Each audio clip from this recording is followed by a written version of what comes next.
You know, whenever I go about places judging, doing workshops, lectures, etc., the dancers often ask me the same question over and over again, which is, should they be working on the whole dance, trying to build up the stamina, or just concentrating on the steps, basically the technique?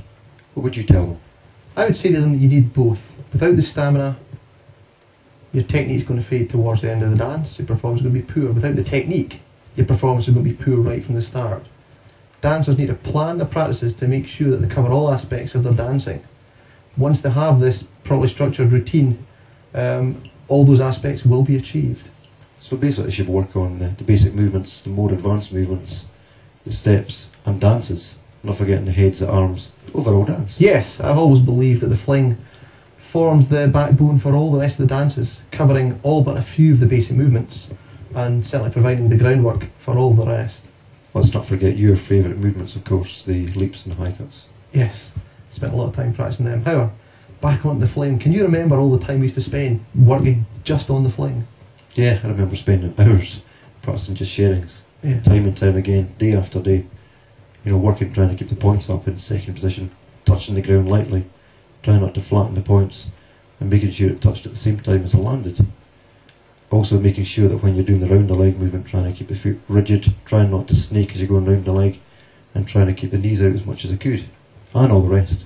Yes, and then the shedding turns, the back steps, the toe heels, shakes, high cutting fronts, the rocks, crossover movements, more shedding turns, more back steps. However, if you were to select just a few key items for the dancers to work on, what would they be? Of course, the shedding. So we're looking at touching the foot in second position, lightly on the ground, and also touching the ground at the same time as you land, exactly the same time. The knee should be held really well back, and it shouldn't move when you're going round the leg, it should be held in the same position. Also, when you're on the leg, the toes shouldn't stick out, it should basically be right on the front of the leg, or right on the back of the leg. Yes. Anything specific you have to say for the dancers on the round the leg movement? Yeah, I think the dancers should certainly watch that they don't snake when they're going round the leg. What do you mean by snake? Well, I would say when you're doing the round the leg, the dancer should be holding the foot quite rigid, so the foot shouldn't be moving as you go round the leg. Snaking is basically when you're relaxing the toe and the heel, so the toe's first going round, or the heel's going round and coming back, vice versa. It certainly should be rigid, that's what I'd say, is by snaking. Right. So plenty to work on for the shedding. Yeah, certainly. So what next? Back steps. And again, I like sharp back steps, nice sharp back steps where the knees are right out at the side all the time. Remembering how we used to have to practice them, starting and finishing in third aerial position. Yeah, that keeps it sharp. You have a set start position and end position. You can see where each back step starts, each back step finishes. Keeps them nice and sharp, nice and clean. So we've now covered back steps. What's your next point? Toe and heels. Again, I like nice sharp toe and heels. The things I would watch for is to make sure that you don't lift the foot too high between the toe and the heel. Yes. Also, the knee should be right out, and it's important when you're putting the heel down, trying to stretch the working leg when you're doing heel. I wouldn't say straight, I would say nice and stretched.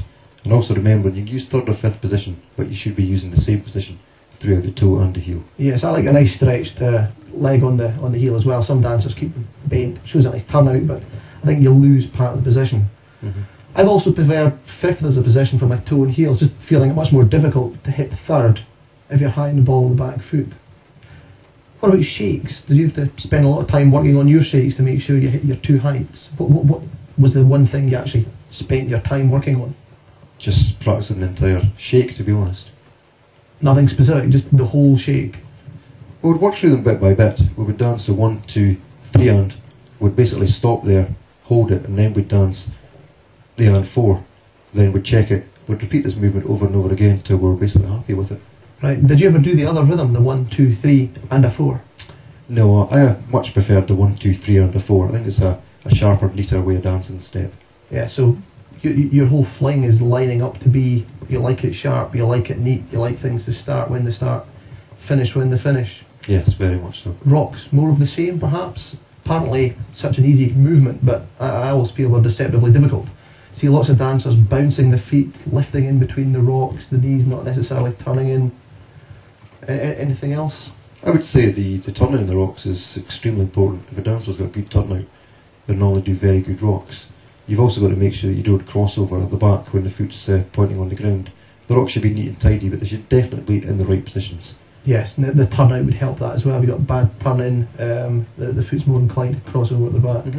Lots to think about on the fling so far. Any final comments? Well, I think again, just keep it neat, sharp, keep it turned out. Again, we've really said stay high on the ball. When you're high on the ball, you'll do a really nice fling. And I think also remembering that the fling is danced on the spot, so don't dance the fling with travel. Certainly not. Thank you.